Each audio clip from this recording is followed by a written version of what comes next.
Good morning. As Chief Marshal, I declare the June 2016 Duquesne University School of Law commencement ceremony open and direct the academic procession to begin.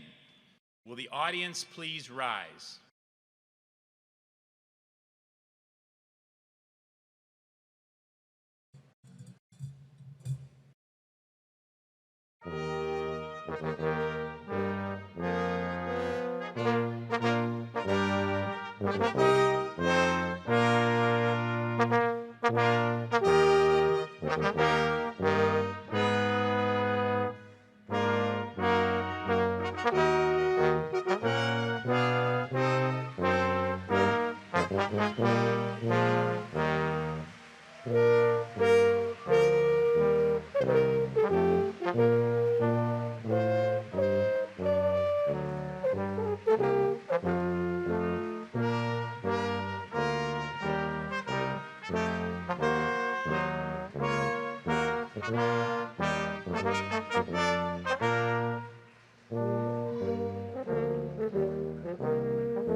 Good morning, ladies and gentlemen.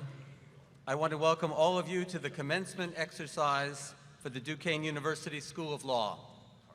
I am Bruce Ledowitz, Associate Dean of Academic Affairs at the Law School. And to open this morning's program, I ask you to please stand, which you already knew apparently, and join in the singing of our national anthem. We will be led by Elizabeth Ellick.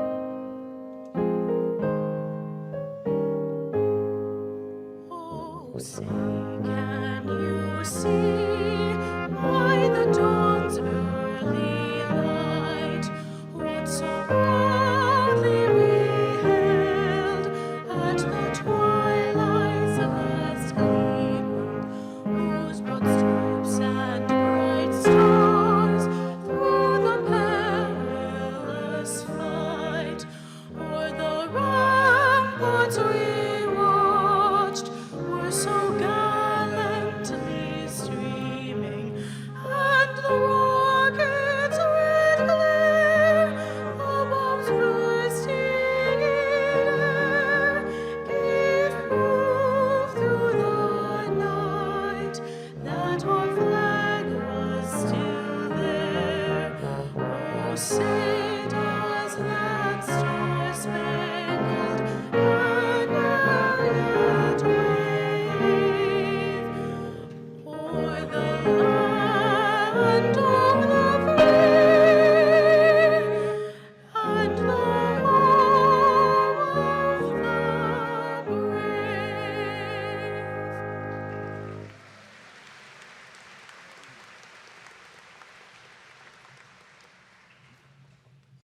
You may be seated.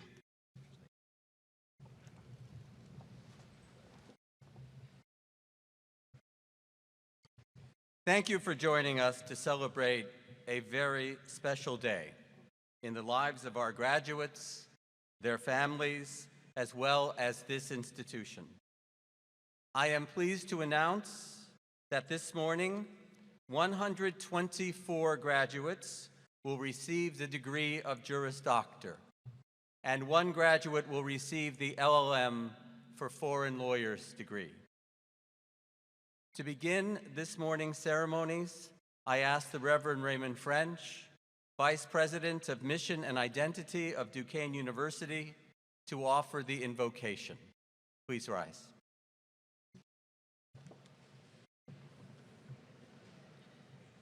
Let us pray. On this day, asking God's Spirit to come to us as we celebrate and honor you, the class of 2016, we give thanks to the families and friends who have believed in you and who have supported you. For today is a celebration of awareness, aware maybe for the first time that the justice you profess is central to your vocation and that just laws foster the common good. For you are the servants of truth, of justice, and of compassion. And God asks only one thing, that you will always act justly, that you love tenderly, and that you walk humbly with your God. We pray for you with grateful hearts in God's most holy name. Amen. Please be seated.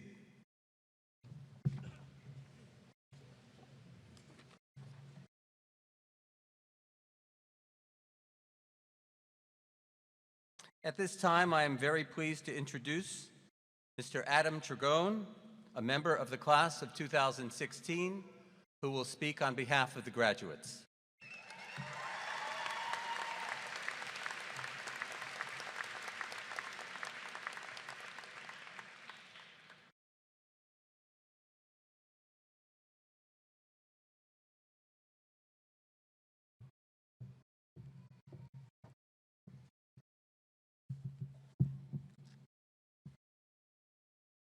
Good morning, fellow classmates, families, friends, faculty, and administration of Duquesne University School of Law.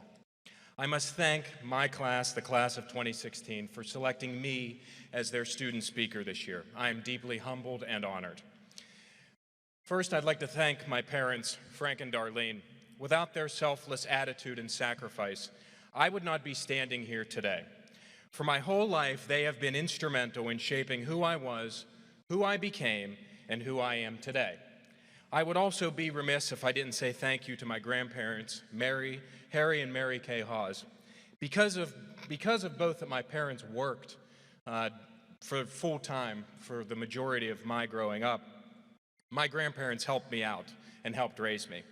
They sacrificed so much for their own children and for me as well. They still do to this day, and I am extremely grateful and blessed that they are here today. In addition, I'd like to speak a little bit about this law school, a place we all spent considerable amount of time for the past 3 years. 3 years ago, or 4 for some of us at this time, I was living in Washington, D.C., just having seen the newspaper I worked for fold due to massive financial difficulties. I was arriving at a crossroads at my life at that time on many levels. I knew that going to law school was a goal of mine, and I began the process of applying to schools around the country. Now, I was born and raised in Pittsburgh, and I bleed black and gold, but I was becoming just like the millions of transplants seemingly in D.C. It was going to be difficult to leave the life that I made there and hadn't thought about returning home to Pittsburgh for law school. But isn't the old adage that all roads lead home true to some degree? Duquesne's approach to educating the next generation of legal advocates by serving God, by serving students, was important to me, but important for the community at large. Lawyers have received such a negative stereotype in society, it seems, but Duquesne strives to debunk that myth. They've succeeded in that goal with the class of 2016. Every single one of us has made an indelible mark on this fine institution. We will take what we've learned here today and in the past 3 or 4 years and use it in our careers no matter where we go, all with the proud foundation and guidance of Duquesne Law School. So I've been thinking about what to say for months now, but in particularly exactly how to say it. Not until recently did I figure out how to do that. It came to me in a vision during bar prep study. The bar prep folks are always telling us to remember the black letter law by using mnemonics or acronyms. So my wisdom from me to you to take from here today and use throughout your careers as lawyers is simple. Follow the 3 P's: pride, perspective, and perseverance. Pride. We did it. We take pride in this moment, take pride sitting here right now. We've survived this grueling 3 or 4 years of law school, but this is nothing like the time when we graduated from college. It's different this time. By virtue, this time is extremely different. This degree comes with a lot of responsibilities, regardless of what you do with it. We are in a different echelon of professionals. Taking pride in your work means to do your work not only with attention to detail, but also with the goal of mastering it, to strive to be the best at your work. This profession requires it, and our supervising attorneys, our colleagues, and most importantly, our clients demand it, and the clients in particular deserve it. We are the last line of defense for someone whose liberty or proprietary interest is at stake. But we must take pride in our work for ourselves. To be a good advocate, good legal counsel, you must believe in your work and be proud of it. From the beginning, Duquesne taught us that when we signed our name at that bottom of that motion or brief, the full weight of your reputation was behind that signature. It's this institution's reputation as well. Never forget where you came from and be prideful of what it means to be a graduate of this law school.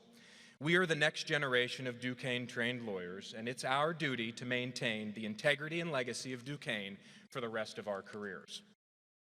My second P is perspective. For me, probably like many of you, coping with law school by rationalizing every single day is not as bad as the other was a daily occurrence. That was one of the things that my parents and friends who had graduated from law school kept telling me over and over again during the early days of law school, to think clearly, objectively, and step back from the little bubble that I created for myself or that law school inherently creates for all of us.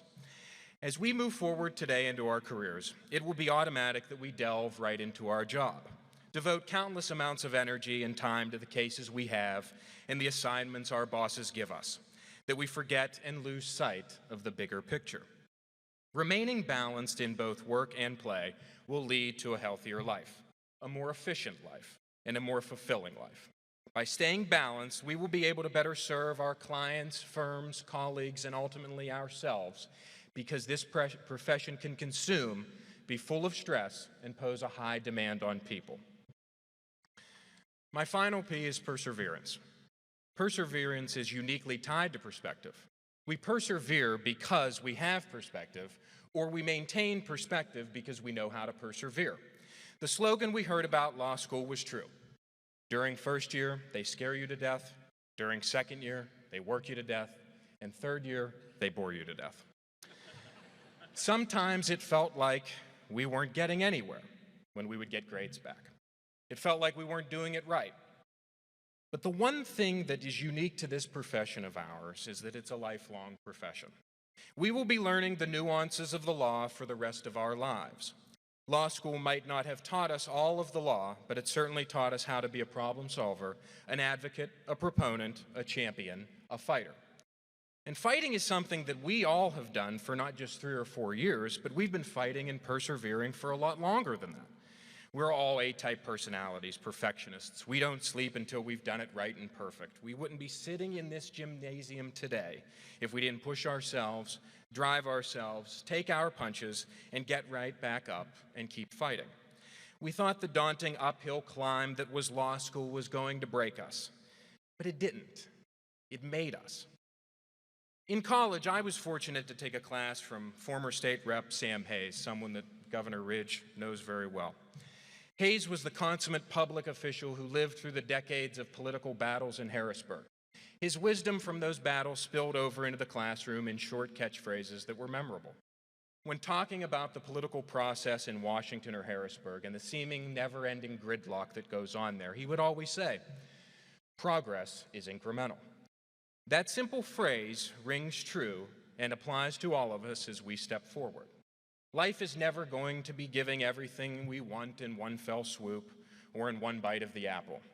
We're never going to win every case, every argument, but every one of those battles is progress in our life, our long objective in our life of being the best lawyers we can be. So those are the 3 Ps that I'd like you to think about every day of your life, regardless of where you are, regardless of what you're doing. They're applicable not just for our legal careers, but our personal lives as well. Think about them when you're facing a daunting and demanding partner, a tough judge who isn't liking your argument, a tough opposing counsel, a tough day with your spouse or partner, kids, in-laws, you name it. There will be times where you get filled with cynicism or frustration, but it's important to remain vigilant. And remember the words of a man who, for a long portion of my life, I've turned to for inspiration, solace, and strength, Bruce Springsteen. The perfect song that embodies everything I touched on here today is a song from early in his career called Badlands, about a young man down on his luck, hoping for something better out of life. It goes like this. Badlands, you gotta live it every day. Let the broken heart stand as the price you gotta pay. Keep pushing till it's understood. These Badlands start treating us good. So, class of 2016, get out there and keep pushing until these Badlands start treating us good. Thank you.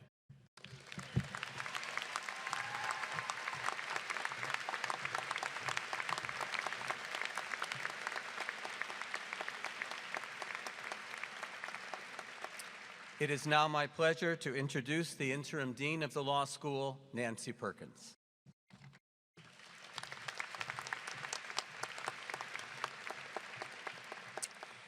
Thank you and good morning. My name is Nancy Perkins, and I am honored to serve as the Interim Dean of Duquesne University School of Law. It's a special privilege to join you for this commencement ceremony, which is actually the 102nd commencement in the history of Duquesne Law School. Today is about you, the students and graduates who sit before us today. We are here to celebrate your achievements in satisfying the requirements of the Juris Doctor degree and the many other honors you have earned along the way, whether it be law review or other publication work, Cali Awards or other graduation awards, moot court achievements, successes in law clinics or externships, and your pro bono service. But you might not be thinking about your achievements right now. You might be thinking, it went so fast. Do I really feel ready to practice law? Will I pass the bar exam? What about that Pens game last night? But I am sure that you are all also thinking about the people nearest and dearest to you that Adam alluded to just a few moments ago. the people who helped you weather the ups and downs of your law school experience. To express gratitude to those people, we have a tradition of sorts at commencement. So first, I would like all the parents, grandparents, spouses, children, other family members, and significant others to please stand so we can all get a better look at you. All right, graduates, look around and try and locate your guests. And now I want you graduates to stand and give them the standing ovation they deserve for all they've done for you.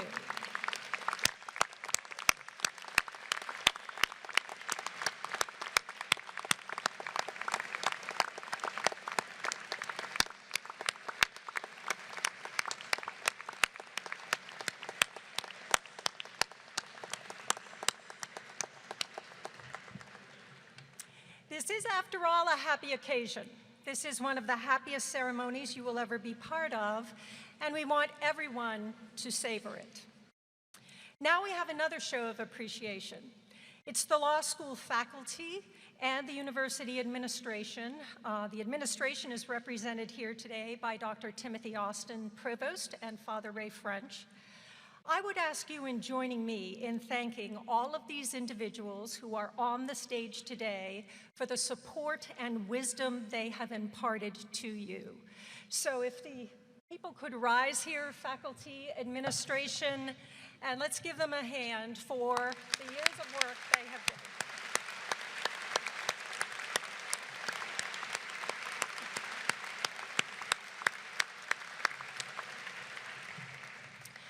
I want to comment on two of our faculty colleagues in particular.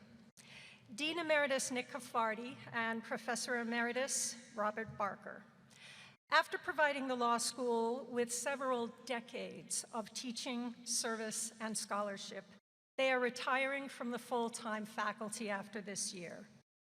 Nick Caffardi served as Dean of the Law School for 11 years and has been an exceptional teacher of civil procedure, family law, and tax-exempt organizations. His expertise and scholarship in canon law has earned him the reputation as the nation's top canon lawyer. Bob Barker, a double-duker, as we call them, receiving both his undergraduate and law degrees at Duquesne, has been an outstanding teacher of constitutional law, international law, and the law of Latin America. He is internationally known for scholarship dealing with constitutionalism in the Americas. It is hard to imagine the faculty without these two colleagues, and we wish them both much happiness in their well-deserved retirement. I also want to note that one of our law librarian, actually two of our law librarian faculty members are retiring after this year as well, Dr. Joel Fishman and Mr. Rao, as we all call him, Ditakavi Rao. I think we have Joel Fishman and Professor Barker with us today. The other two can't be with us, but would the two of you please rise and get a special reminder of appreciation.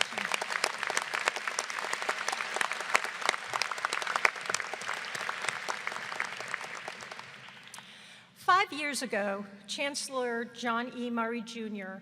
honored the school's 100th anniversary by making a substantial gift. It actually was the largest gift of the centennial year by far. The gift was to establish the Murray Endowed Fund for Faculty Scholarship. It is a fund that has literally transformed the scholarly culture of the law school.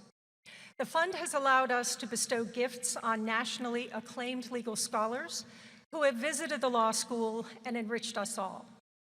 The fund also enables us to recognize our own outstanding faculty scholars each year. The recognition comes with a monetary award and a really beautiful set of engraved marble bookends. And each year, the recipient's identity is kept secret until commencement. So today, I would like to announce that this year, the 4th Murray Award for Faculty Scholarship is being bestowed on two of our faculty members. First, to Professor Emeritus Robert Barker for his extensive body of scholarship including books, law review articles, and extensive commentary, much of which is in Spanish, in the area of constitutionalism and constitutionalism in the Americas. And second, to Professor Jane Moriarty, our Mansman Endowed Chair of Faculty Scholarship and former Associate Dean of Faculty Scholarship, for her nationally recognized scholarship in scientific evidence and neuroscience in the law. Bob and Jane, would you please stand and be recognized? Here's your second.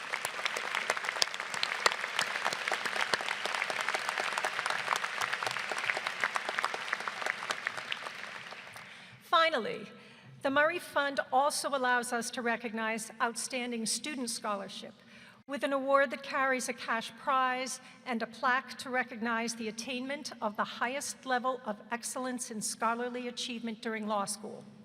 The student who has been selected this year, which we also keep secret until commencement, is someone who has distinguished herself as the Law Review's executive articles editor.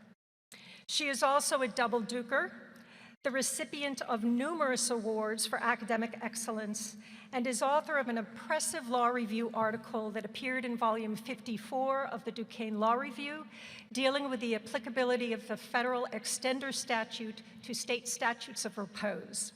This year's winner of the Murray Award for Student Scholarship is Ms. Maria Sazanowski. Maria, could you please stand?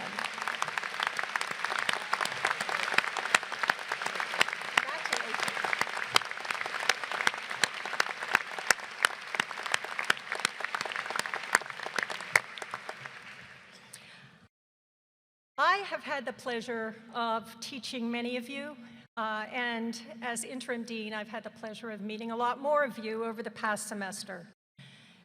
You have a collective sense of integrity. You have really big hearts.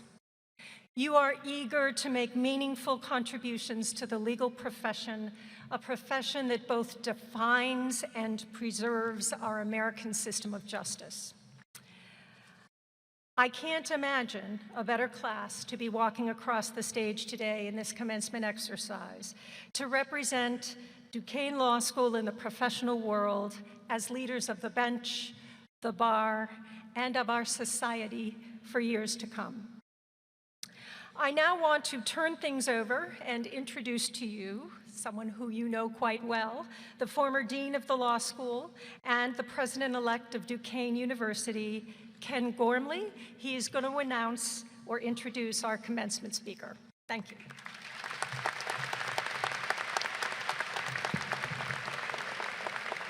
Thank you, Dean Perkins. It's a special honor to be with you this morning. As Dean Perkins mentioned, I had the privilege of serving as Dean of Duquesne Law School for the past 7 years. And in November, I was honored to be selected as the incoming 13th president of Duquesne University, a job that will begin in July. My wife, Laura, said yesterday, you seem busier on sabbatical than you have been even before, but it's been a wonderful time, and I wouldn't miss today's commencement for anything. This was a class, and you remember that I helped recruit from the best and brightest college graduates in the country, a class that I remember ushering in bright-eyed on the first day of orientation back in August of 2012, or for the evening students in 2011. And I couldn't be prouder of what you've accomplished. In 35 years of teaching, I'd like to tell all of you, this is truly one of the most energetic, impressive classes that I've ever taught.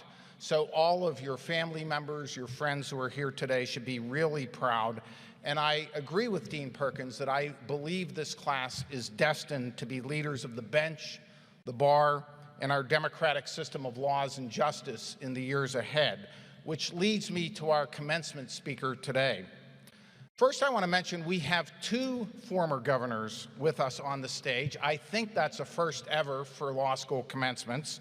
On the platform party with our faculty is the Honorable Tom Corbett, the 46th governor of Pennsylvania. Governor Corbett currently serves as Distinguished Lecturer of Law at Duquesne Law School, teaching a fabulous course, which I know some of you took, in law, public policy, and the executive branch. So Governor Corbett, could you please stand and be recognized?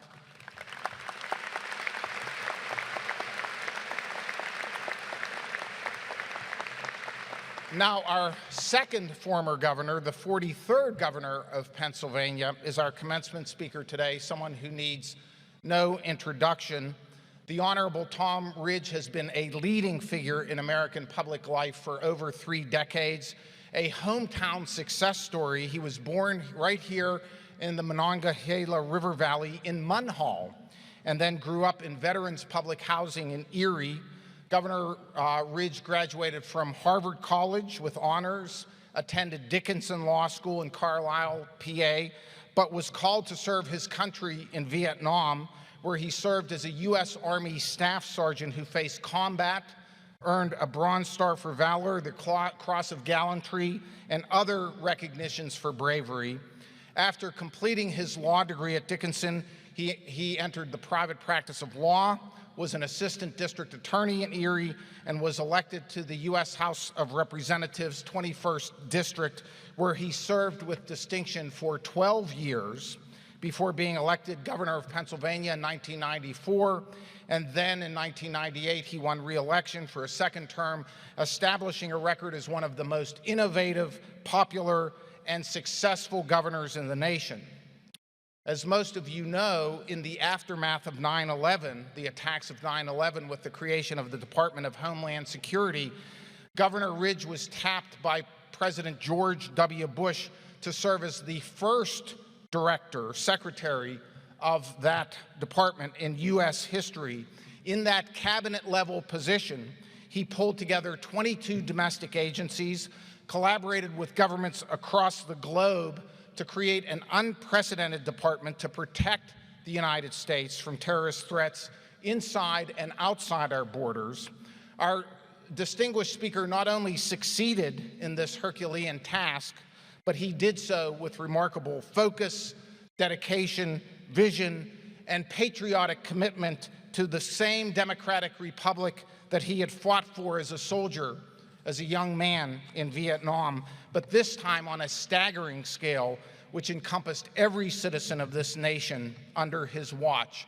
So if there was ever a person to whom this whole nation owes a debt of gratitude for keeping us safe during one of the most perilous times in our country's history, it is our distinguished speaker today.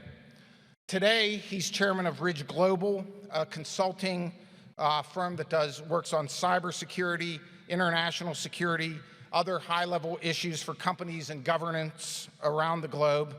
And in fact, the only way we were able to get Governor Ridge this year as our commencement speaker was due to his crazy traveling schedule. In December, our SBA president, Ray Sotaro, came into my office and informed me that Governor Tom Ridge had been selected as the committee's first choice for their commencement speaker. He beat out Oprah, Hillary Clinton, and Leonardo DiCaprio. And Ray said, well, your job as our dean is to get him to come or don't bother coming back. And I said, well, that's great, Ray. I'll write a letter, but Governor Ridge is a pretty busy guy. We might have to go to Plan B with Leonardo DiCaprio. Ridge may be tied up consulting with governance in the Balkans or something. A week later, I was in New York City for a conference, going through a TSA checkpoint at LaGuardia, and I looked up and I saw a guy who looked like Tom Ridge putting on his shoes and belt on the other side of the conveyor belt. I said, my God, this can't be coincidence. This is divine intervention, Father Ray. And so I considered leaping over the metal detector to get him, but I figured I'd probably be tasered. That wouldn't have a good result. So instead, I went through the checkpoint as fast as possible and then began stalking Governor Ridge up and down the terminal and every terminal in LaGuardia. I was about to give up when I nearly crashed into a guy standing against the wall, pecking out emails, and there I was, face to face with Governor Tom Ridge. I stammered out an introduction. I said, you won't believe this, Governor, but the Student Bar Association just voted you as the top pick for their commencement ceremony, and the president, Ray Sotaro, specifically told me, don't come back unless you deliver. He looked at me a little puzzled, paused for a minute, and then said, tell Ray I thought he'd never ask. So Ray, could you please stand up for a second? That's what we like about this 2016 class. They're resourceful, tenacious, visionary. Ray, where's your family? Let's embarrass them. Make them stand up too. Ray's family, stand up there. Come on. So,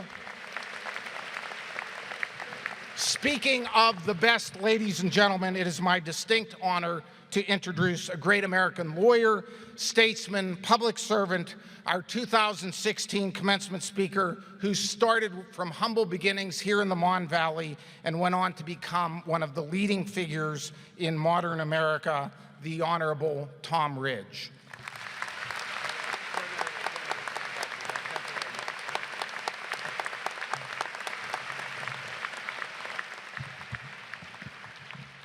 Well, that was an extraordinarily generous introduction, President-elect Gormley. I want to thank you very much. Thank you for your warm reception.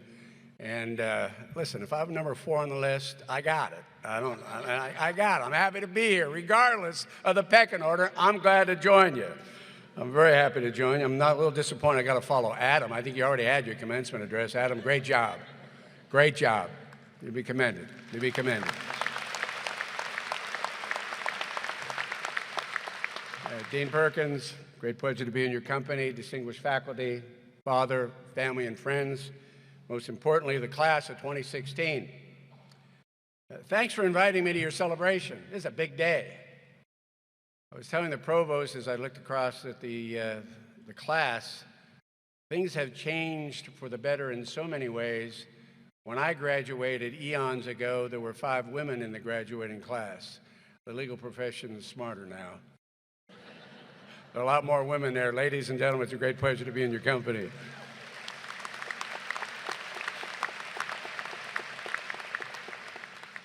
All those in attendance at this great gathering, including yours truly, is aware that during the past 3 or 4 years, it's been a mixture of pain and pleasure, long, steady hours and short, happy hours. I know, I went to law school too. Yeah. Come on, I got it. Manhattans were a lot cheaper back then anyhow. Courses enjoyed and courses tolerated. Such is the life of a law school student. However, you elected to challenge yourselves with a demanding graduate school education to prepare yourselves for an exciting and equally challenging future. Great choice. Job well done. For your parents, mom and dad, excuse me, take all that stuff out of your son or daughter's bedroom. They're coming home. Oh, you think I'm kidding? Maybe I'm not. I know I did for a while. By the way, it was great. Food was fabulous, laundry service was terrific, and the rent was really good. Until you get yourself scheduled. So you get yourself arranged. So it's not a bad idea, but obviously when I talk about your mom and dad, I also talk a little bit about your parents and grandparents in a different way. I want to talk a little bit to those who have worn the uniform of a country over the past couple of years. As you heard from my introduction, I couldn't hold a job. I've had a lot of jobs, but there's nothing which I'm more proud of to wear the uniform of my country way back when. There's a lot of mums and dads and parents and grandparents in the audience that wore it as well. So I'm proud to be in your company, in addition to you being family members of this distinguished graduating class.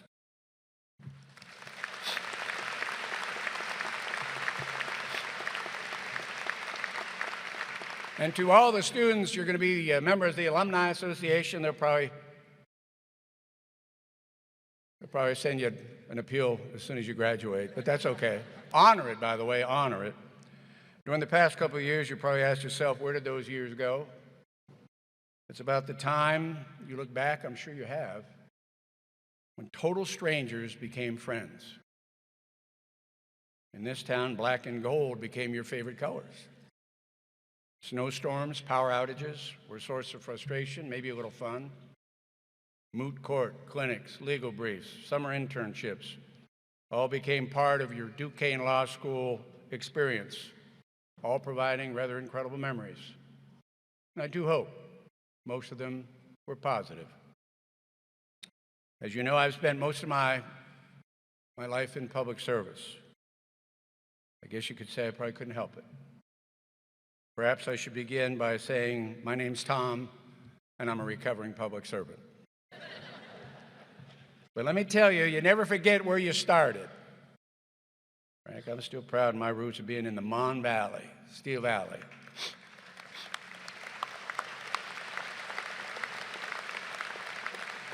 As you look around your classmates, I suspect some of those around will be friends for life, but if they're not for life, keep them close because you still got to study for the bar exam together. Your bar exam beckons, and into the legal profession you will go. When I graduated from law school in 1972, and I know you're scratching your head and say, this guy's really old. How can he relate to me? That's ancient history. I will tell you, I could never have imagined, ever have imagined where my education and where my profession might take me.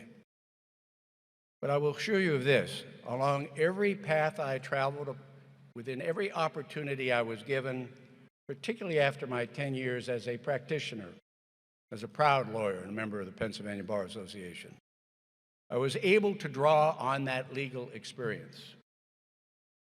And so as I considered what I might share with you today, relevant to all those things that I've had the opportunity to do, I decided that I'd like to be a little provocative, hopefully somewhat aspirational, and probably the most important thing, relatively brief. I figured that might be a pretty good combination. I believe there is an intersection in the world of government and policy that potentially involves all of you, not just as professionals, but also as citizens. The world, and most importantly the United States, is confronted with what I consider to be two permanent conditions that will affect both our prosperity as well as our security. One's the global scourge of terrorism, and the other is what I call the digital forevermore. Herein lies that intersection. How will we as a country and you as professionals and citizens respond to the challenges? I think these challenges will require your vigilance as professionals and citizens, as well potentially as your voice. Let me share these thoughts. America is an exceptional country. That does not mean we are perfect. Heaven knows we are not. But in spite of our imperfections, ladies and gentlemen, most of the world, clearly not all, but most of the world looks to our country not just as a place, not just as a spot on the map, but as an idea based on a value system that embraces individual rights, liberty, freedom, and perhaps most importantly, the rule of law. An idea based in large measure on the right of citizenship that are identified and protected within a unique written document that is over 225 years old, our Constitution. And whether we like it or not, I know this gives some people cause, but whether we like it or not, the rest of the world holds us to a level of conduct, a higher level of expectations as we deal with these threats and as we deal with the digital forevermore, that we do it in a way consistent with that value system. Herein is where I think your professional and private voices will always be relevant. As we combat radical terrorism, as horrific as their actions are and will continue to be, America will be held to the highest possible legal and moral standards in confronting it. We should expect no less of ourselves than what the rest of the world expects of us. So we need to understand this, that torture and prison abuse and the potential targeting of innocent members of families of terrorists and the unadjudicated and indefinite detention of prisoners is seen by much of the world as grossly un-American. It just doesn't seem to comport with the idea of America and our value system. A little anecdote I think is instructional. My counterpart in Germany, Minister Otto Schille, terrific lawyer. As a matter of fact, he defended some of the German radicals and terrorists early on as a young attorney, as a young advocate defending their rights. He was the Minister of Interior. In Germany, that's not about parks and things of that sort. It's like Department of Homeland Security on steroids. Everything is involved in that department. One night in Berlin, after we finished a very long day, and I had made over a bottle of his favorite wine, we discussed America's leadership in the global effort to combat the scourge of terrorism. The discussion narrowed to the global criticism that the United States faced around Guantanamo. He observed that the world was really not upset about the initial detention of these individuals, nor about the location. No one denied the American government's responsibility to take terrorists off the battlefield. But it was that lack of due process, once apprehended and detained. Americans don't detain terrorists forever. They just don't. That's not what Americans do, without a means of determining their culpability, their guilt, or their innocence. It was the location. It was not the location that was of concern to the world. It was the absence of adjudication that the world couldn't understand, and that troubled those who looked to our country with admiration and respect. To that point, another attorney friend of mine was involved in the initial interrogation way back then in Guantanamo. By the way, he was a military intelligence officer, been an attorney for a long time, and he was assigned to some of the initial interrogations. He came back to me and he said, some of those folks were in the wrong place at the wrong time, and others we better never let out of that place. But he said, we better figure out a way to adjudicate who stays and who doesn't. Not surprising. Three of us, attorneys all, came to the same conclusion. Even terrorists are entitled to due process. That's America. That's who we are. It may not be the criminal justice system, but counsel, an independent tribunal, transparency in the rules of evidence. Not for them, but for us. America will be held to higher standards. We should accept it. It's who we are. It's who we must be under all circumstances. We must never compromise that standard out of fear. In the months after 9/11, we still hadn't formed the department. I was in the White House setting up the Office of Homeland Security. The Congress sought to give the Department of Justice and the FBI some new investigative tools to prevent future attacks.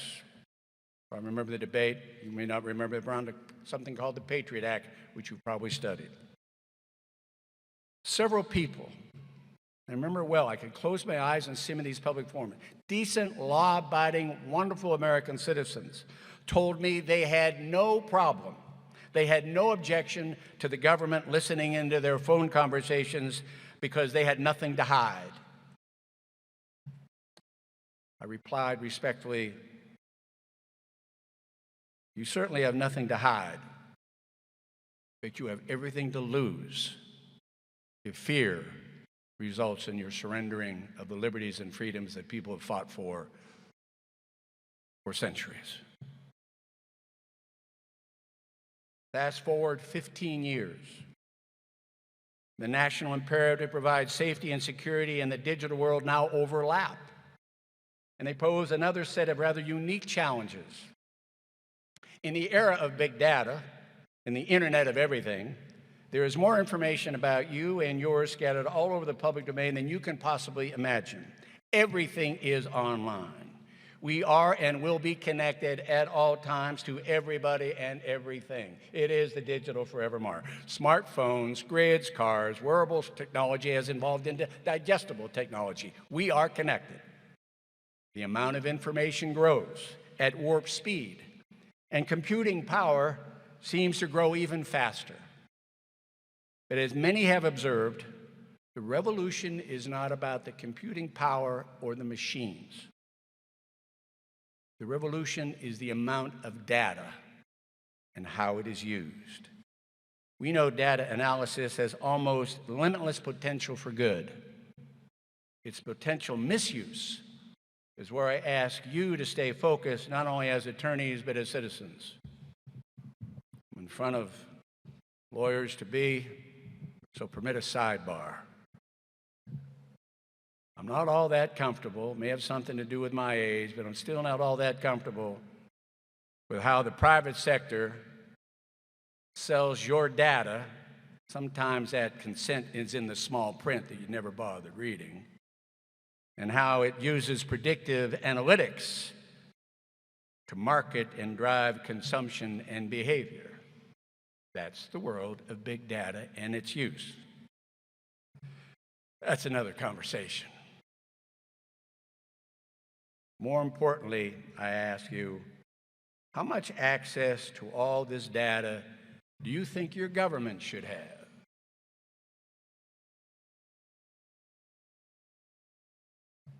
How much? How much should they have? For what reasons should they have access? It is how important, frankly, is the penumbra of privacy to all of you? May not be specifically protected and enshrined in our Bill of Rights, but that there's an aura about, there's that penumbra that I think is very near and dear to us as American citizens. How important is it to you? In the well-intentioned but politically misdirected effort of government to make America safer, do you accept the notion that citizens have only a zero-sum choice between liberty and security? I don't. I say no metadata without a search warrant. Real simple. What about you? It has been written that Native Americans often refused to have their photograph taken because they thought it stole their soul. In the information age, pieces of our digital DNA, our digital soul, are scattered everywhere. We, you and I, must be ever vigilant that government never gathers the digital information that steals our soul and subject to the tyranny of the algorithm. Your vigilance is required. We don't live in fear in this country. And we don't let decision makers prey on people's fears in violation of the same people's rights. Now, President-elect Gormley was kind enough to tell you about this extraordinary life I've been blessed to live. And so I can't help but draw on some of those experiences to get away from my concern about my asking you to be legal sentries, watching our freedom. But just a couple personal observations based on lessons learned. May you all enjoy successful and fulfilling lives. But please, never let your preoccupation with your busy life keep you from taking the time twice a year to vote. Voting in a free democratic society, in my opinion, this is Tom Ridge's opinion, not a privilege. I think it's a responsibility. And I'm going to tell you something. There's a lot of concern, both sides of the political aisle. People say, look at the two candidates that the major parties are going to nominate. We got this process. But understand that over 85% of the people who could have voted in the primaries didn't. Indifference also has consequences. Don't let the cynics who say it doesn't matter ever keep you from voting. Cynicism, in my judgment, is simply a piece of armor against idealism. It shields you from disappointment. But I'm going to tell you, I think cynicism is very uncomfortable to wear. Now, there are plenty of polls that say millennials, and I know you've got some traditional students, 3 or 4 years, and some older students, but they say millennials aged 18 to 29 have a little trust in government. Maybe we shouldn't be surprised by all of that. Maybe our leaders have earned it. But that's not healthy for democracy. It's not good when the House of Cards looks like a documentary. If nothing else, my plea to you is be engaged in this democratic process as a knowledgeable, committed voter. Do your minimum duty twice a year and encourage everybody around you to do the same. Develop good professional habits and routines. Get in a groove, but don't keep your head down so low that you miss the world around you. Don't let your routine become a rut. Be righteous, but don't allow your righteousness to sink into rudeness. Respect others, even when their views differ from yours. I remember Shimon Peres saying to me one time, America is this wonderful collection of differences. Think about it. That really says a lot about who we are. Respect others, even though their views may differ. And it may be difficult, ladies and gentlemen, but at least initially treat your adversaries with a presumption of goodwill. Speak up for yourself. Speak up for others, your advocates, your attorneys. Defend yourself and others from bullies. Call out the ignorant on their words and their actions. But don't ever get comfortable playing the victim. You will be masters of your own fate. And my final wish for you, and that's normally the best words in a commencement, my final, everybody normally applauds, but that's okay. My final wish for you is a lifetime of both success and fulfillment. Let me suggest, if the scales lean a little toward fulfillment, I dare say your life will be enriched more than you'll ever know.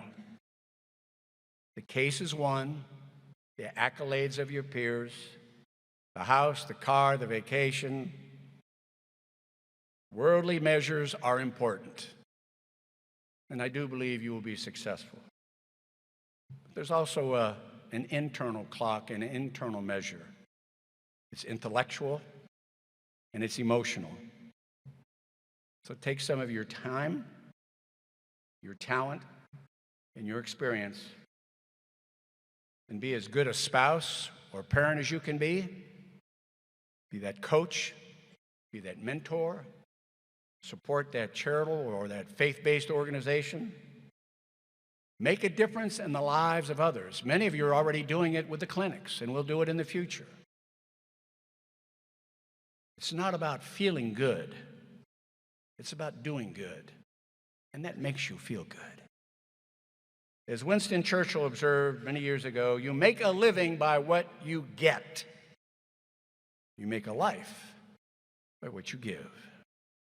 So may you enjoy a lifetime of good health and happiness with a balance that ensures your success as a professional and fulfillment as an individual in a country that is still the greatest place on earth to be a citizen.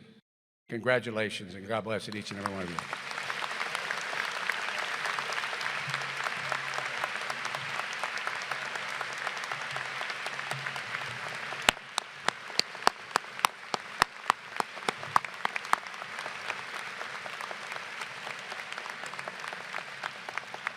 Well, I think Governor Ridge did a better job than Oprah, Hillary Clinton, or even Leonardo DiCaprio. So, Ray, good thing we held out for the best. And Governor, we thank you for your inspirational remarks. And so on behalf of the faculty, the students, staff, 7,000 graduates of Duquesne University School of Law, soon to be 7,125, I would like to present to you this beautiful stained glass piece produced by Hunt Glass in Pittsburgh. It's actually one of the oldest glass manufacturers in the country from your hometown here, and it has the law school motto on it, Solus Populi Suprema Lex. Appropriately enough, the welfare of the people is the highest law. You're truly the embodiment of that maxim, and we hope that you will display this proudly in your office in Washington now that you're part of our professional family. Can we have another round of applause for Governor Ridge?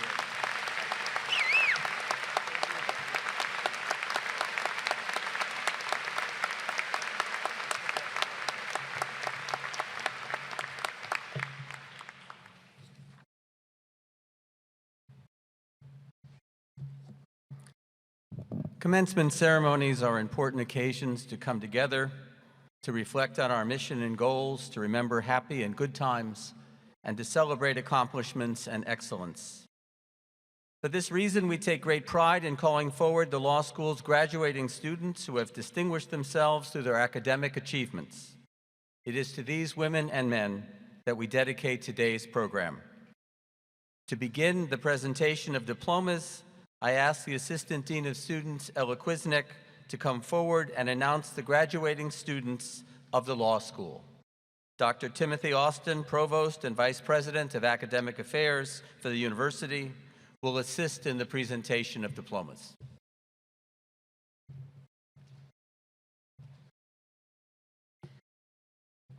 Will the graduating class of 2016 of the Duquesne University School of Law please come forward? May I ask that you hold your applause until all names have been announced. Mark Gregory Adams.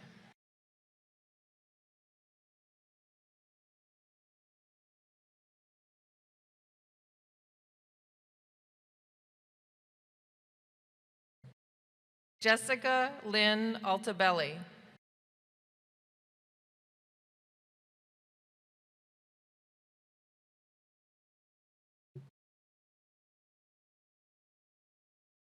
Christian Anthony Angotti, cum laude. Mr. Angotti is being hooded by his future father-in-law, Adjunct Professor Sean Sweeney.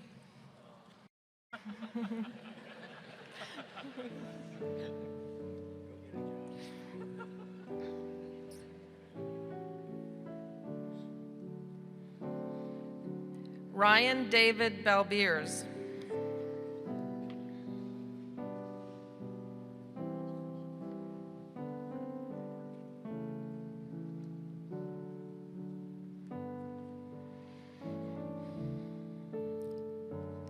Nicholas Adam Barone, summa cum laude.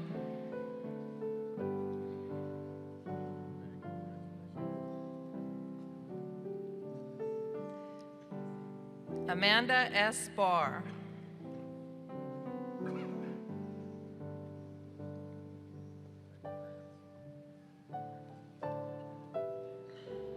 Nicholas R. Basara.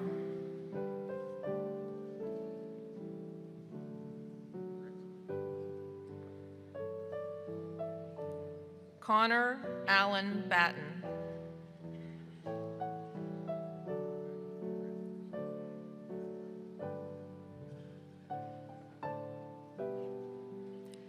Justin A. Bernard.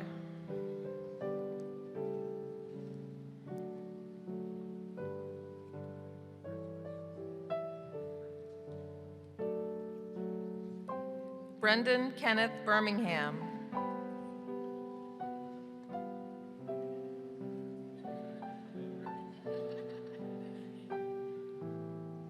Morgan Taylor Baccio.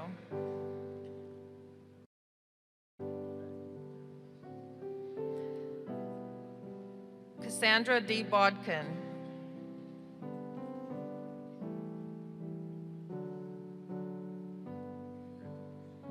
Kyle D. Boker.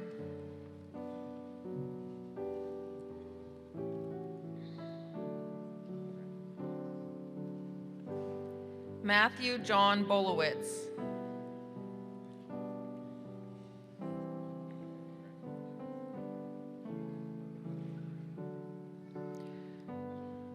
Robert J. Basilovic III.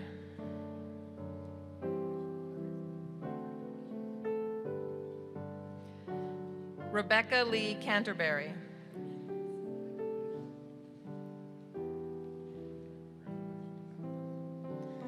Megan Elizabeth Carbon.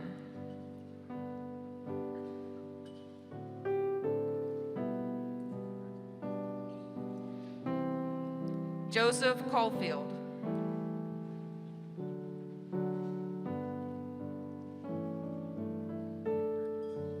Anthony John Chapetta.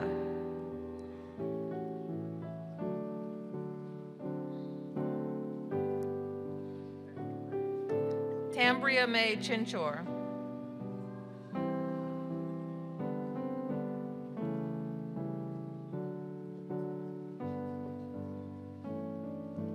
Rachel Dawn Clark.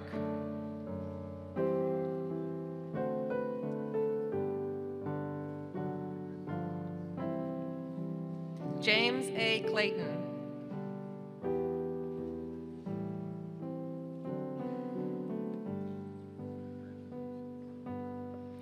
Andrew W. Clifford. Mr. Clifford is being hooded by his father, Adjunct Professor William Clifford, and his uncle, former Dean Raymond Sekula.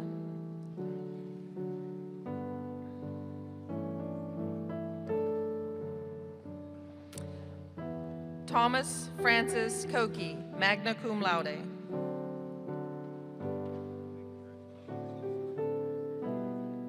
Megan L. Collins.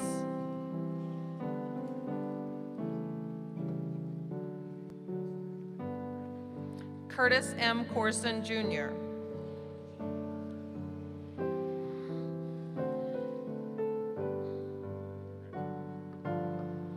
Hillary Cullen Cox.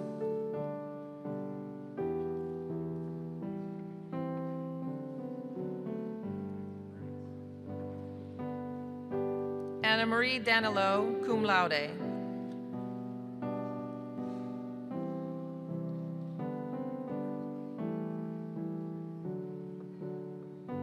David Michael Del Greco.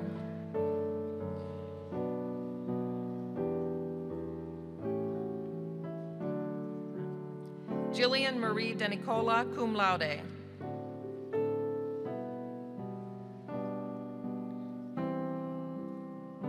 Brooke Thomas Durlam.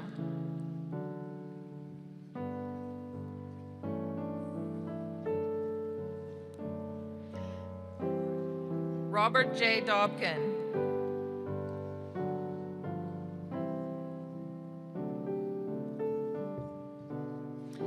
Emma Rose Donahue, cum laude.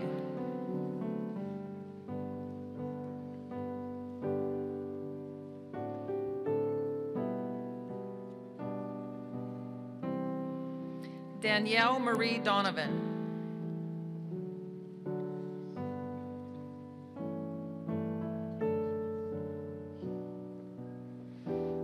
Emily Claire Downing.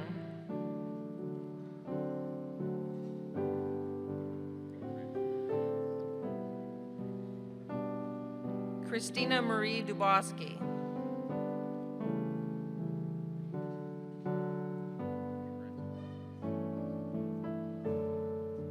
Brandon Michael Eberly.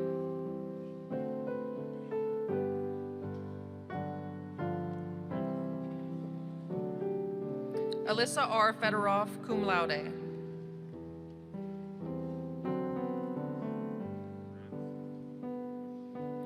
Devin Francesca Ferris, magna cum laude.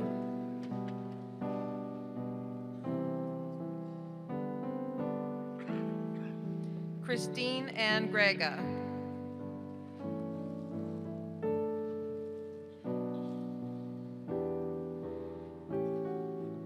Morgan S. Hayes.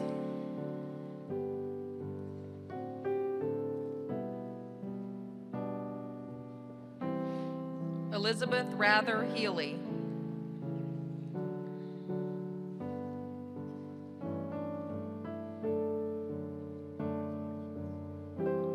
Joseph Andrew Heisler.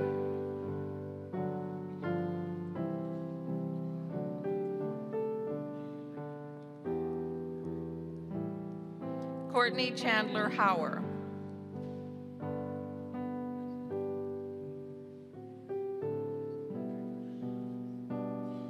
Matthew N. Kornowski, cum laude.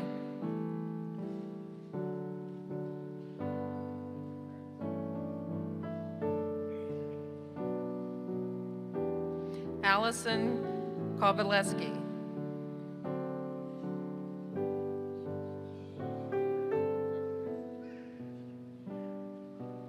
Danielle L. Kolakowski.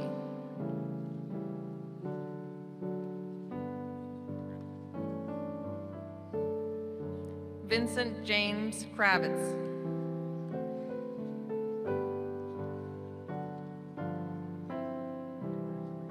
Joseph David Krebs, cum laude.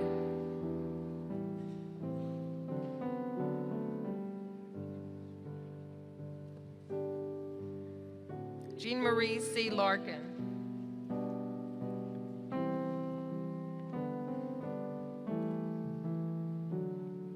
Justin Nicholas Leonelli, cum laude.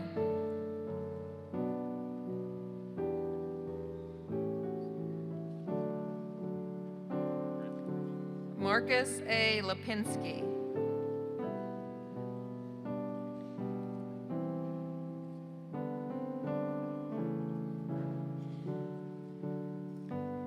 Kevin Brian Lorello.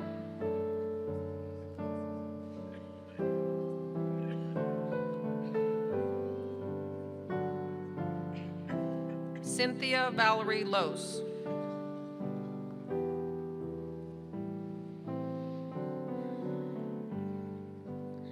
Tammy Linnell Mack, summa cum laude.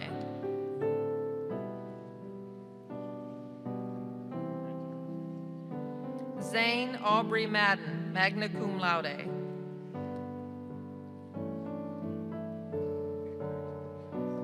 Chelsea M. Magoo, summa cum laude.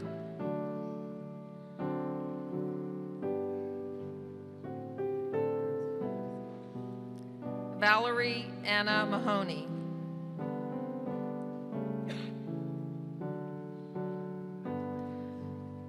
Scott Andrew Martin.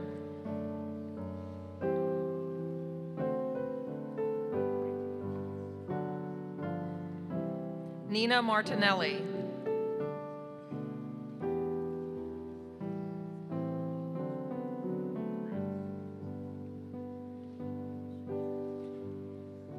Lauren Lynn Matthews.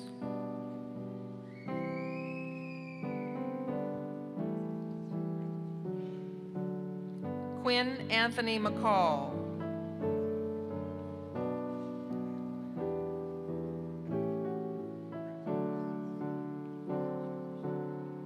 Margaret Elizabeth McGannon, cum laude.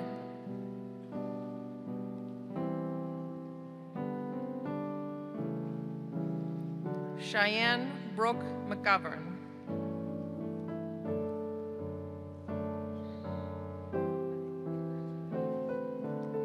Paul S. McGrath.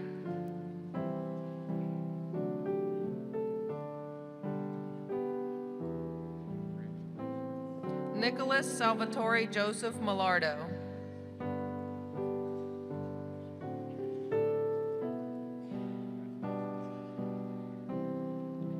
Caitlin J. Montgomery, cum laude.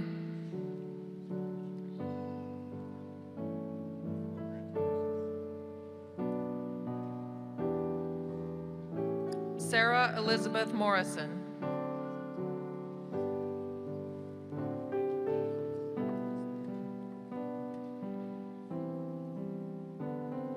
Abigail Ray Nath, magna cum laude.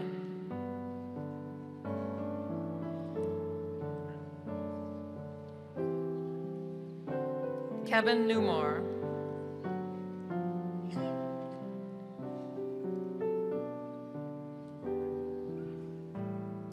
Justin Dwayne Norris.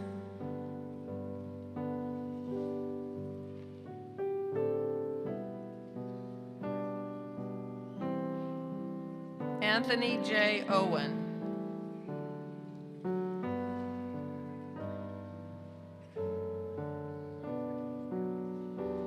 Allison R. Palmieri.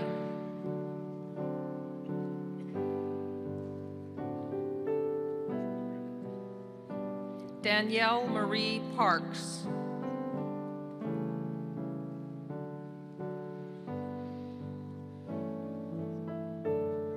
Joseph John Peluso, Jr.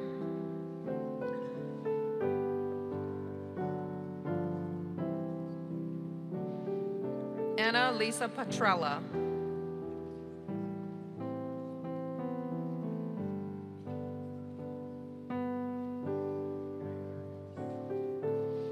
Thomas Moore, PA, Jr.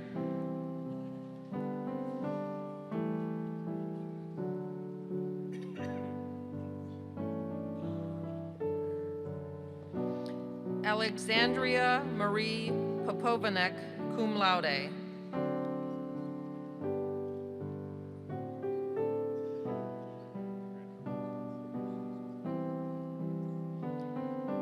Anthony Nicholas Pugliese.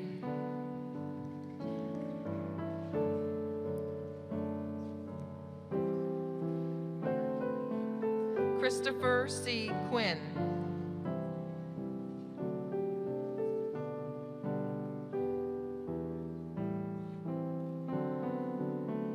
Casey Rankin.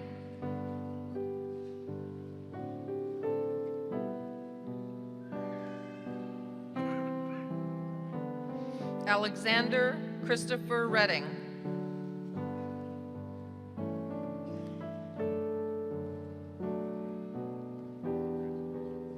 Sabrina Rochelle Rierick, summa cum laude. David Stewart Richards IV.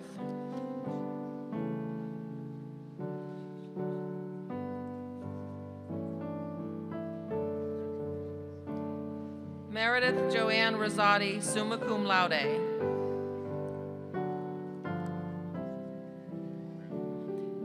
Anna F. Robeson.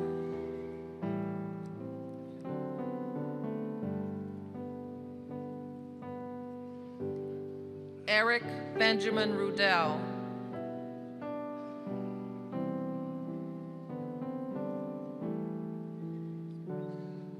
Maria Lynn Sazanowski, magna cum laude.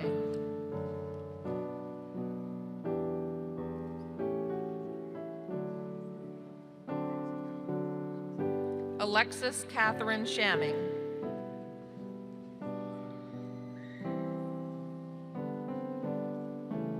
Kayla Schindler.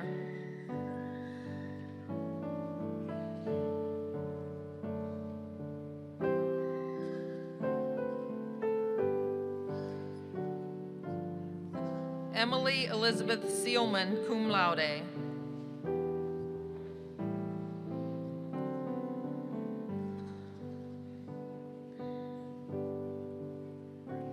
Raymond A. Sataro III.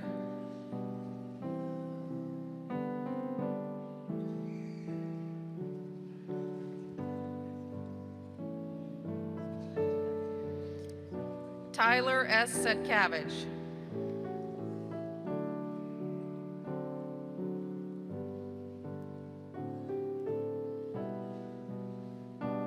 Brandon M. Shields.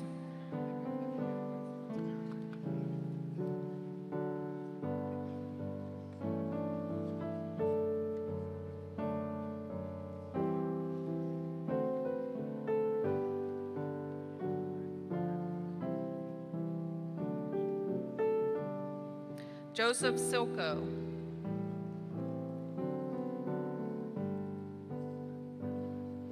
Nicole Elizabeth Sisk.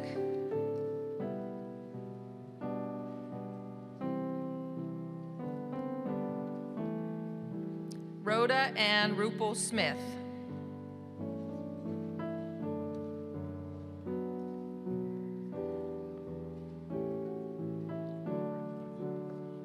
Carlo Joseph Spagnolo.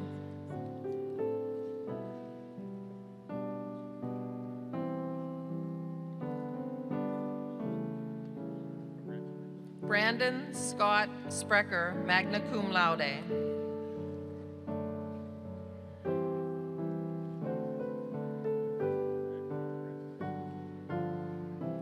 Alyssa Renee Sweeney. Ms. Sweeney is being hooded by her father, adjunct professor, Mr. Sean Sweeney.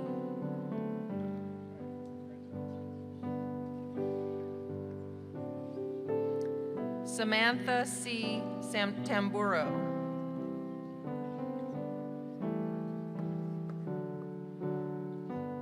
Adam Joseph Tragone.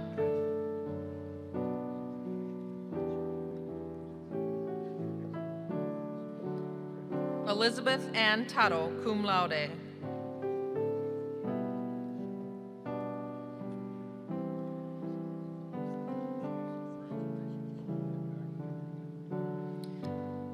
Tally R. Van Buren, Orangia.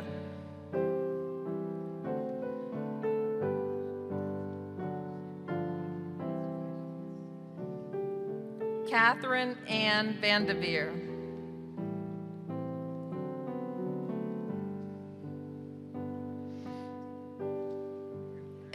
G. Van Kirk.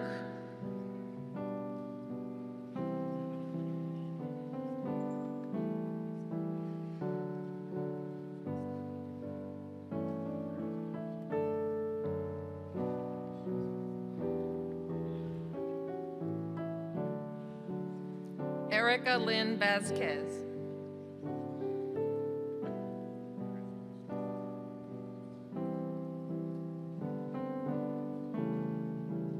Alexa Lee Veselik.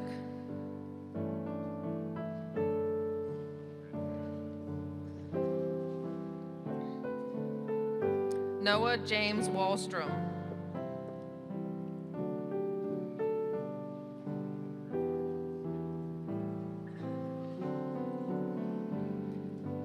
Luke William Watterson.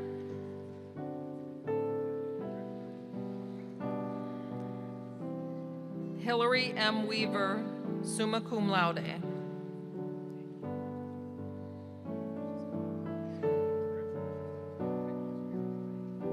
Sarah Kimberly Weichert.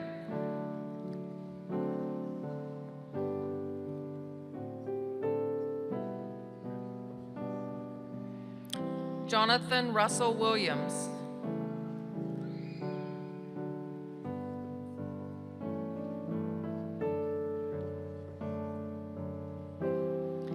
Tanisha Williams.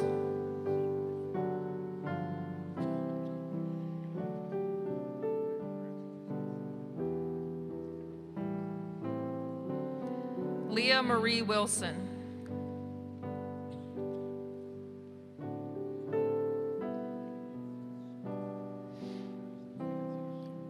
Corey Scott Young.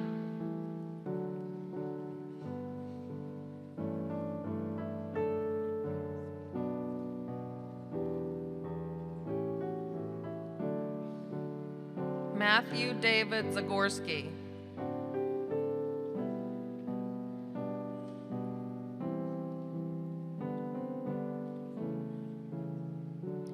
George Samuel Zabadak.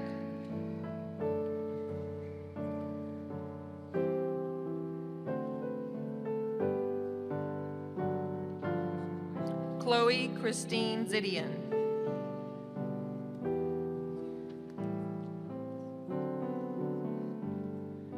G. David Zimmerman.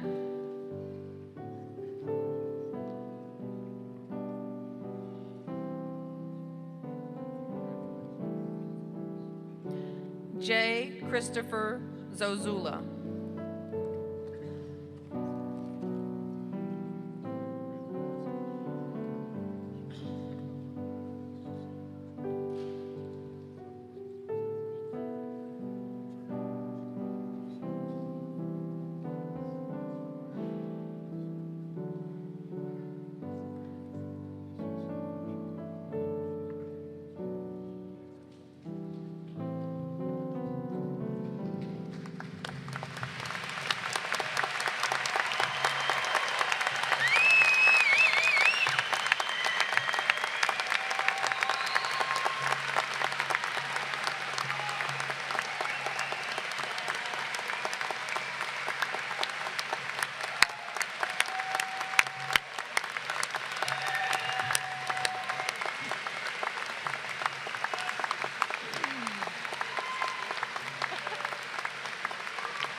We have one more step to make this official.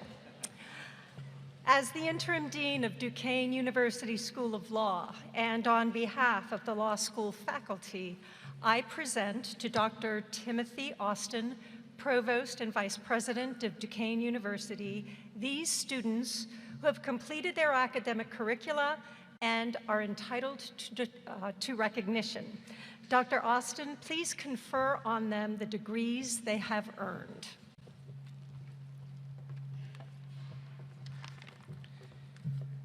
As Dean Perkins points out, it isn't official till it's official. On behalf of President Charles Darkety and the entire administration of Duquesne University, I extend our sincere congratulations. Will all the candidates please rise? As Provost and Vice President of Academic Affairs at Duquesne University of the Holy Spirit, and by the authority vested in me by the University Board of Directors and by the Commonwealth of Pennsylvania, I confer upon you the degrees you have earned with all the rights, privileges, and obligations pertaining thereto, and we can have another round of applause.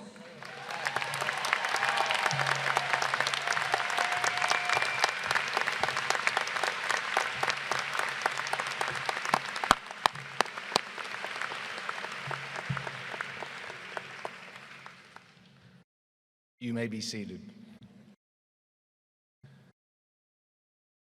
I just want to tell you that this is a bittersweet occasion for me. It's been the greatest honor of my career to serve as dean of this special law school on the Bluff, and especially to work with fabulous students like these.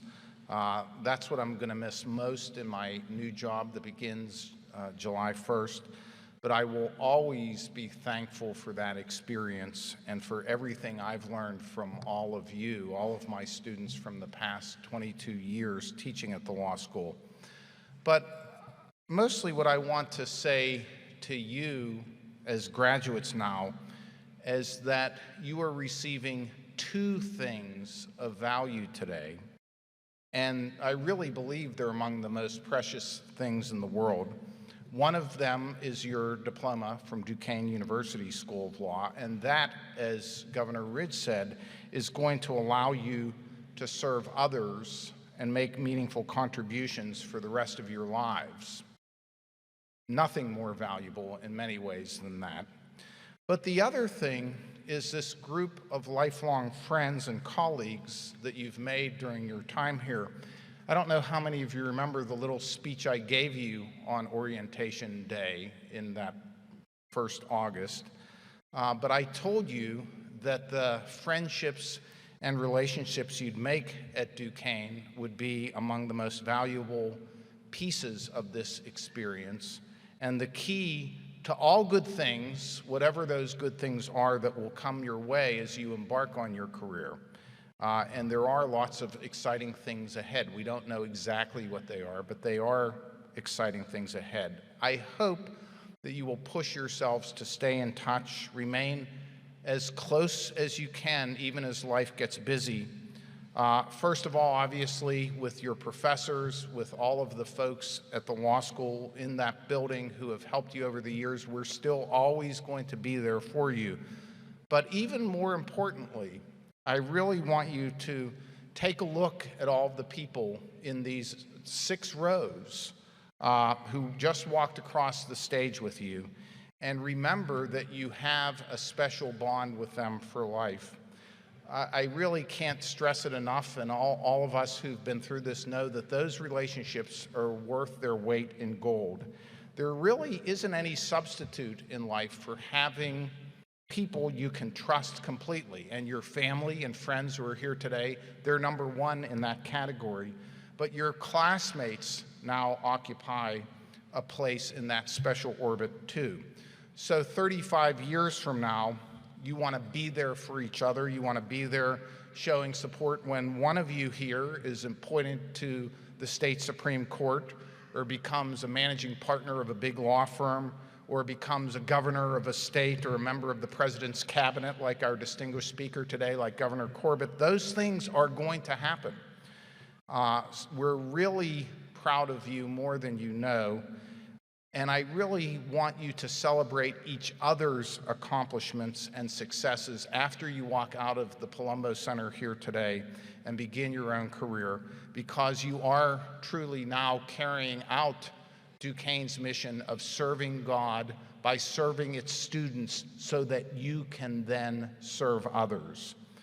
And speaking of service to others, I want to end today's program by presenting a special award to someone who isn't expecting it, but that's what's fun about it, someone who richly deserves our thanks.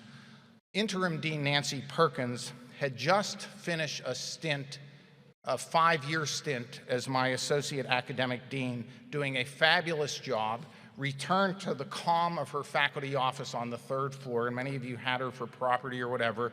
She was happy preparing her classes, writing articles on sustainability, which are her true passions as a law professor. And then I went and messed everything up by getting named the next president of Duquesne and saying I'm going on a sabbatical to get ready during the transition. Well, that was the point when the phone rang again, and on the other end was President Charles Dougherty calling Nancy and saying, "Nancy, I'd like you to be interim dean. There's no one else I'd feel better about doing this. We want to make sure our students' year goes seamlessly, doesn't miss a beat, so that they have a fabulous academic experience." And so Nancy packed up her boxes again and moved up to the 4th floor dean's office.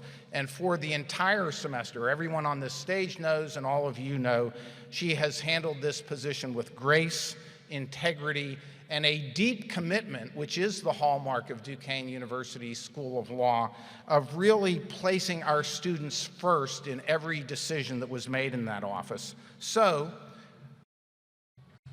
I would like to present Dean Perkins also with one of these beautiful stained glass pieces with the law school motto etched into it. And members of the class of 2016, can we show our appreciation for Dean Perkins and everything she did to make this a perfect year for the greatest class in the history of the law school?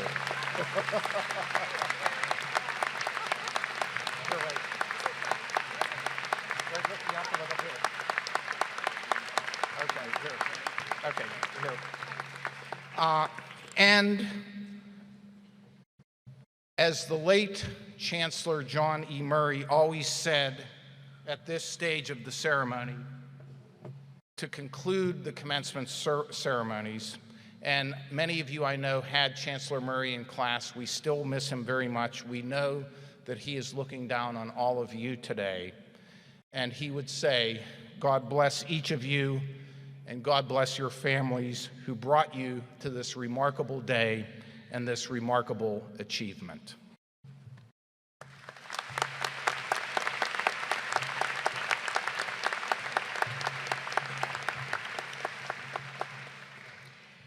Well, now it's my turn, Ken. I'm going to ask you to come back to the podium. Much is in store for Ken in the coming months. There's going to be a big celebration in the legal community in a few weeks, and of course there will be an inauguration for him in September. But we cannot let this moment go by without acknowledging your dedication to this law school and your leadership, which served to maintain the law school's stability and improve its ranking during your tenure as dean. So I want to thank you myself, as your colleague and friend, and thank you on behalf of the law school faculty, administrators, staff, and of course, these wonderful graduates seated before us, for your service to the law school as a faculty member for 22 years and as our dean for the past 7 years.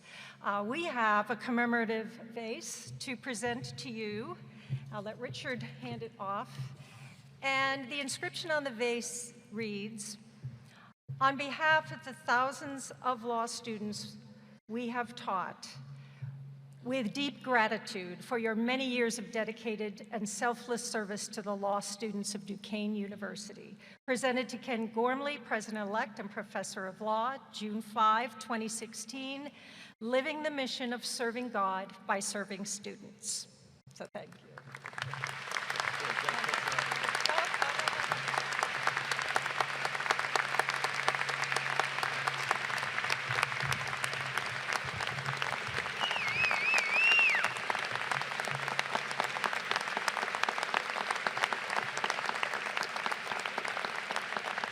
Well, thank you very much. I grew up in Swissvale, and so I don't like when I'm outsmarted.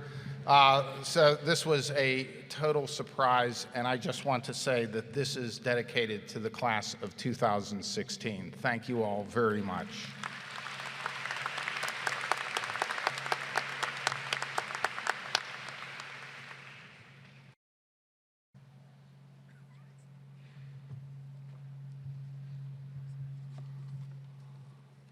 As we conclude today's commencement ceremony, I'd like to thank all of the families of the graduates for sharing these talented young men and women with us. They have enriched our lives at the law school, and I am certain they will enrich the entire legal profession as they walk out of our door today with their law diplomas. We'd like to invite all of you to join us immediately after this event for a reception in the Power Center Ballroom. Since 9/11, it has been the tradition of the law school to conclude our commencement ceremony with the singing of God Bless America. Please stand and join us.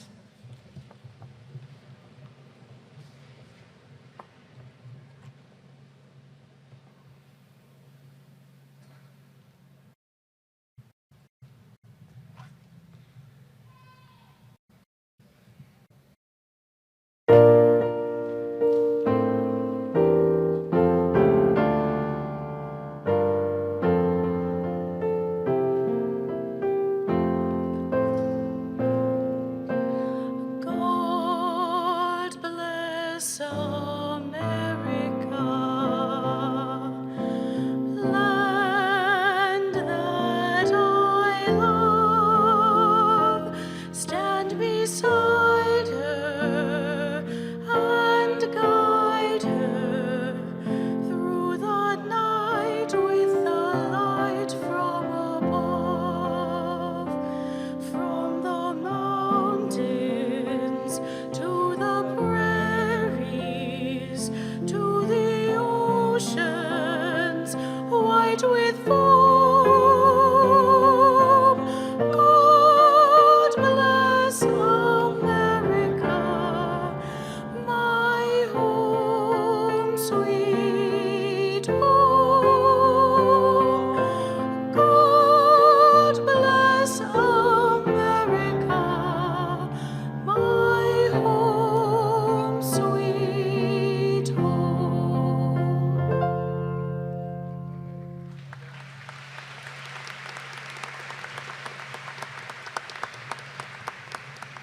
To close these ceremonies, I ask Father French to offer the benediction.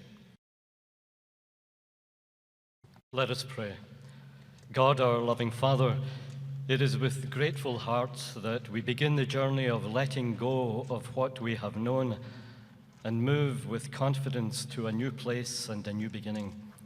We give thanks to you, our graduates, for all that you have achieved and for the many ways you have lived the mission of this university, both on campus and beyond. Along the way, you will be faced with many choices. Choose what is right, what is true, what is honorable, and what is just. And we pray you go from here with courage, with confidence, with hope, and with peace. And we pray through the Spirit who gives life. Amen. This concludes our commencement ceremony. Elizabeth Ellick will now take the stage a final time to sing the university's alma mater, which will be immediately followed by the recessional. I ask you to please remain in place while the graduates and the faculty leave the auditorium.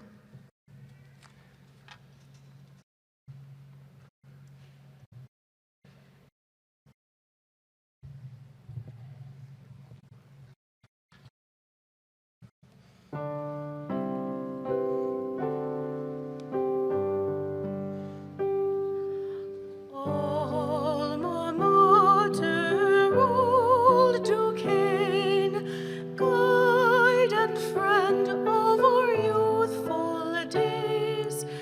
We, thy sons and daughters, all our loyal voices raise. The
As Chief Marshal, I hereby declare the June 2016 Duquesne School of Law commencement ceremony closed.